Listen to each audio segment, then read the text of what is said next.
Hello. So I had another question on the comments section, and that was someone had asked me, why did I use my mouth if I'm using my hands?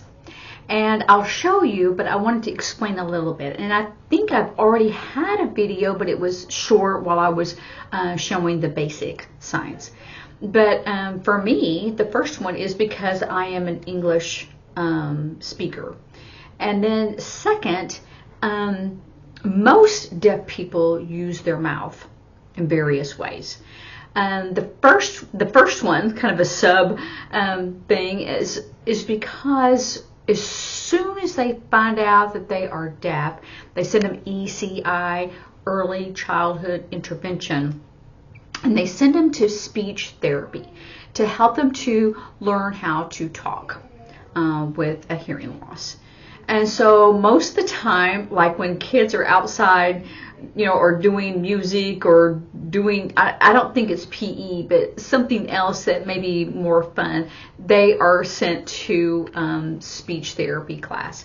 And they have that all the way growing up. And so they learn to try to say the words that they're saying. And then third of all, it's natural. When we even gesture or we try, we still move our mouth. And I'm going to show you because I'm going to interpret a little bit. I don't even know what they're really talking about.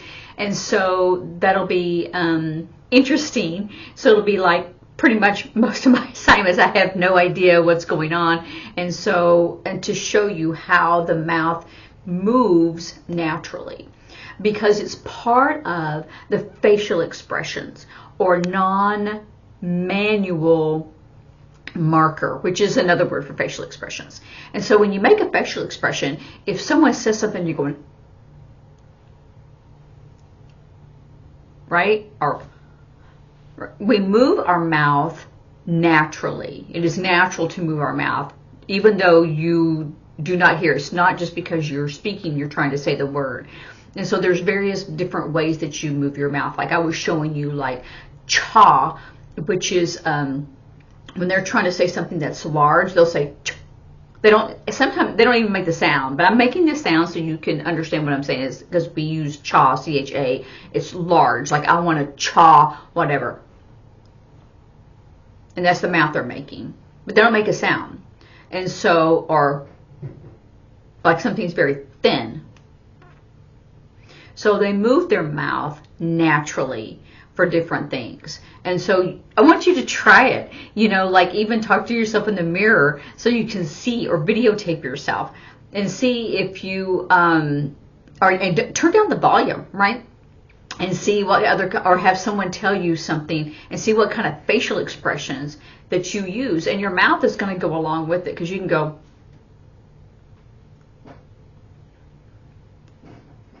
right? So those are things that are not trying to voice, but they are, kind of natural that you would do, that we don't keep our mouth still. It is on our face, and so it does move. So I'm going to try to interpret and kind of show you. Like I said, I have no idea what they're talking. I did put on about ASL, anything about the language or something like that. So it will be talking about that. And I think, and it was a TED Talk, but I don't think this one is. I couldn't find the right one, and it's not like, and I really didn't want to know what they were talking about, and so I could have my mouth features normal. So I'm going to put this over here, so hopefully you can hear it. Okay, push it up. Or Agoda, which means that my first language is ASL, sign language. I was raised in a family of deaf and signing people. For me, my hands are storytellers, and my words are just along for the ride. So that means that I primarily think in ASL, in sign language, and I make sure that my hands follow what the concepts and images and memories and feelings that my heart and that my mind are expressing. Growing up, my family would always eat around the dinner table.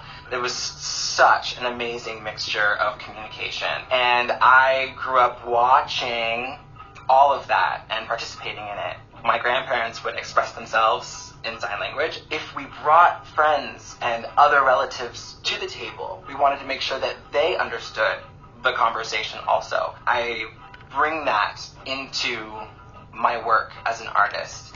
And the reason why I talk and sign is because I want everyone to understand everything I'm saying. When I was about 16, I was driving with my grandma, and in the deaf community, we turn on the dome light at night because we have to be able to see each other sign. When I first saw in the rearview mirror the red and blue lights, I immediately was very afraid. I had to make sure to keep myself and my grandma safe at that moment, and sign language is not always something that people are accustomed to. So the cultural facilitation and linguistic facilitation was pivotal at that moment. I'm a co-founder of a company called Up Until Now Collective.